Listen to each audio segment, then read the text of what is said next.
Digital divide.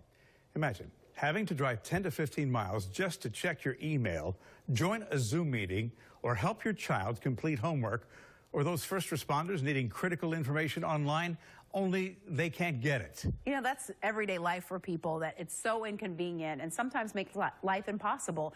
So it's estimated that nearly 100,000 people in our viewing area right now still don't have access to reliable internet service.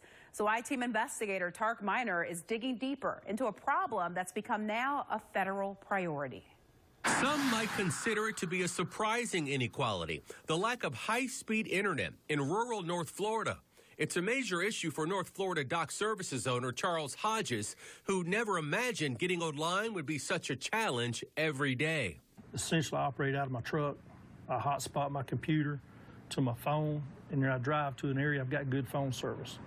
Hodges drives 8 miles to this McDonald's in Middleburg every time he needs to check his emails for his dock building company. As you can see, you hear it binging through, now getting service. That's the sound of dozens of backed up emails arriving, one after the other, because he's finally able to get online.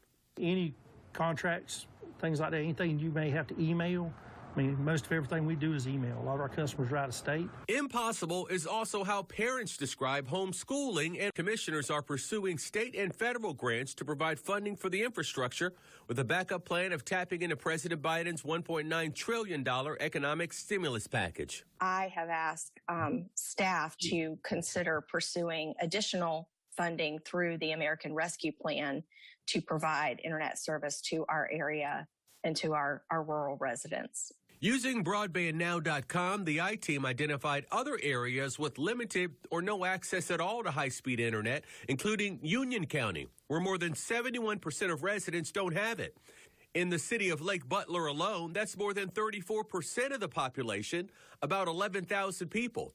In Bradford County, more than 48% don't have high-speed internet access. And in Stark, that's nearly 37%, approximately 5,000 residents without it. But in places like Palatka, Bostwick, Interlochen, these are areas where there's really no infrastructure. And it becomes a problem when we're talking about public safety. I have sheriff's offices, EMS, we have libraries and schools that need this kind of access. And without a large investment from that community, they're just not going to get that service, which is unacceptable. It's 2021. Florida Congresswoman Cammack, who has made high-speed internet her top priority, tells the I-Team there's not a one-size-fits-all solution to the problem because every community is different.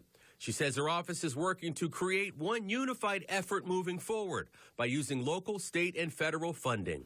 Have to have a diversification of broadband providers and technologies. You're not going to have all satellite. You're not going to all have fixed wireless. And you're also not going to have the ability to lay fiber to every single home in America. It's just not feasible practically or economically.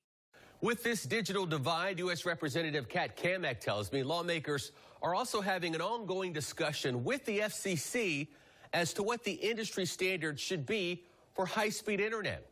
She says currently the FCC considers the bandwidth of 25 megabits per second to be high-speed internet.